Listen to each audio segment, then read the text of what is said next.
নোংরা ও আবর্জনার স্তূপে ছেয়ে রয়েছে জলপাইগুড়ি সুপার স্পেশালিটি হাসপাতাল চত্বর।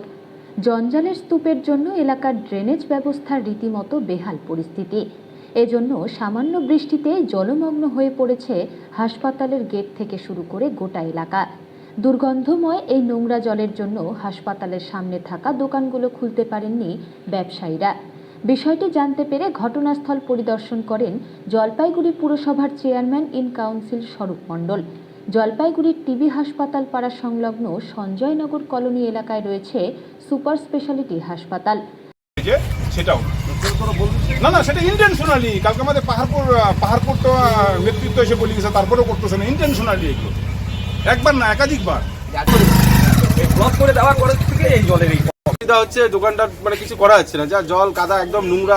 কি বলবো, মানে এখানে পা দিলে মানে কেমন মানে ঘৃণা একটা ইস্যু হয়ে যায়। লোকজন যেতে পারে না, পেশেন্ট পার্টিরা কষ্ট পায়, আমাদেরও তো বেশি কষ্ট হয়।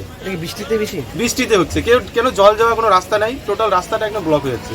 এটা করাই ভালো তাড়াতাড়ি। হাসপাতালের সামনে তো ঢোকার মুখে একদম মুখেই তো এখানে পেশেন্ট পার্টিরা আসে, কেউ দোকানে ঢুকতে পারে না, কেউ দাঁড়াইতে পারে না, গন্ধ মানে একদম বিশ্রী গন্ধ। মানুষের কষ্ট হচ্ছে অনেক। এটা তাড়াতাড়ি কিছু করলে ভালো হতো।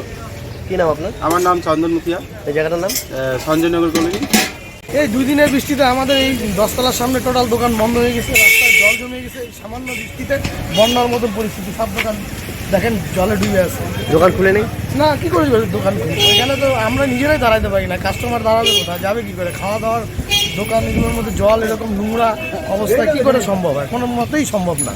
তো কি কারণে এটা ড্রেনের? আমাদের এইখানে ড্রেন নাই, সমস্যা সবচেয়ে বড় হচ্ছে ড্রেনটা আমাদের এইদিকে মুখ আটকানো, এইদিকে কোনো ড্রেন নাই, কাজে জলটা বের হয়ে যাবে সেরকম কোনো রাস্তাই নেই।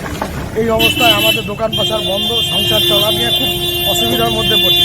তার মধ্যে আমার একটা চোখ খারাপ, এই চোখ নিয়ে এই অবস্থায় দোকানদারি করে খাই। এখন জলের জন্য দোকান করেও খাইতে পারছি না, খুব বাজে পরিস্থিতির মধ্যে আছি। এখানে কতগুলো দোকানদার হবে মোট? সব মিলে এখানে কত দোকানদার? সবার টোটাল মোট 53টা দোকানদার আছে। তার মধ্যে জলের তলায় বেশি অসুবিধা। জলের তলায় এখানে মোটামুটি 20টা দোকান আছে। এই লাইনে টোটাল দোকান বন্ধ সামনে। হ্যাঁ, 20টাই হবে। তো এখন কি চাচ্ছেন, যেটা পরিষ্কার মানে জলটাকে করে দিতে পারলে আমরা দোকান করে খাইতে পারতাম, বা রাস্তা কোনো একটা জল। কাউকে জানিয়েছেন? হ্যাঁ, কাউকে জানিয়েছেন? হ্যাঁ, আমরা জানিয়েছি আমাদের প্রধান উপপ্রধান। তা আমাদের পাড়ার ড্রেনটা জাম হয়ে আছে, সেই ড্রেনটা ক্লিয়ার করার জন্য আজকে জেসিপি পাঠিয়েছে। এই জেসিপি দিয়ে ড্রেন ক্লিয়ার করার পরে দেখা যাক আমাদের এইটা কীভাবে কী উপায় একটা করে দেয়। আপনার নাম? আমার নাম দীপক সেন।